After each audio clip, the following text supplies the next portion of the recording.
Hello. Today I'm going to talk to you about the benefits of homeschooling. What is your greatest asset? When asked this question, I expect that many of you may automatically think about your homes, your land, or your personal belongings, or even your financial accounts. But I assert to you that if you are a parent, your greatest asset is your children. Besides probably being the most important things in our lives, our children allow us another opportunity at our own childhood, a chance to provide them with the opportunities and things that we were not afforded, and to instill in them our own values and beliefs that will affect the world beyond our existence. Why then would we as parents turn our most valuable assets over to strangers, in essence, that may have completely different ideas regarding our religious, family, and moral beliefs? I offer to you a different way to think about the education of your children. Homeschooling has been around for decades. In 1969, a former U.S. Department of Education employee by the name of Raymond Moore began laying the groundwork that would one day legitimize homeschooling.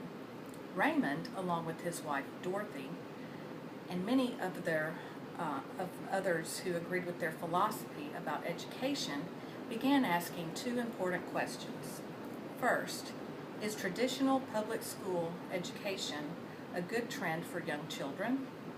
And two, what is the best age at which a child should enter the school system? Moore did extensive research and interviewed experts in this field. He was advised that subjecting the mind of a child to the formal constraints of rigid, monotonous routines, as are characteristic in public schools, can actually be counterproductive to their developing and growing nervous systems. Moore came to believe that a child should enter the public school system no earlier than the age of 8, and possibly not until the age of 12. This is not to say that children should not be educated prior to these ages. Rather, children would benefit greatly from non-traditional settings which enhance their ability to be creative and think outside the box. Other homeschool advocates, such as John Holt, believed in the advantages provided by homeschooling. Holt is a former teacher who proclaimed that teachers and parents should have greater autonomy, and that the traditional classroom and often overworked teachers actually impede a child's natural curiosity. Holt viewed the products of this type of education as obedient yet bland citizens. He thought that the world around us was the best classroom because it provides a natural and organic environment.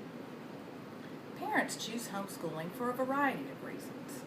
Safety and the tremendous rise in crime on public schools' campuses is a major concern for parents.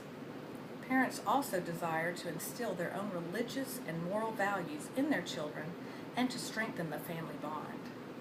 An additional factor in the rise of homeschooled children and the increased enrollment in private schools is the recent government mandate implementing Common Core curriculum in the public school system.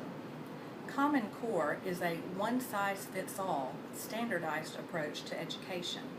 This type of curriculum would be great if the world needed a legion of robots, but we are humans and each of us has individual and original ideas.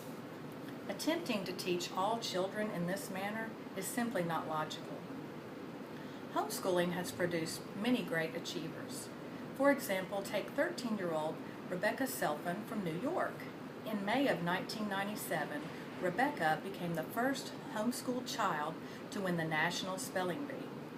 Her accomplishment brought new attention to homeschooling. Other famous homeschooled people include Woodrow Wilson, Franklin D. Roosevelt, Albert Einstein, and Margaret Mead.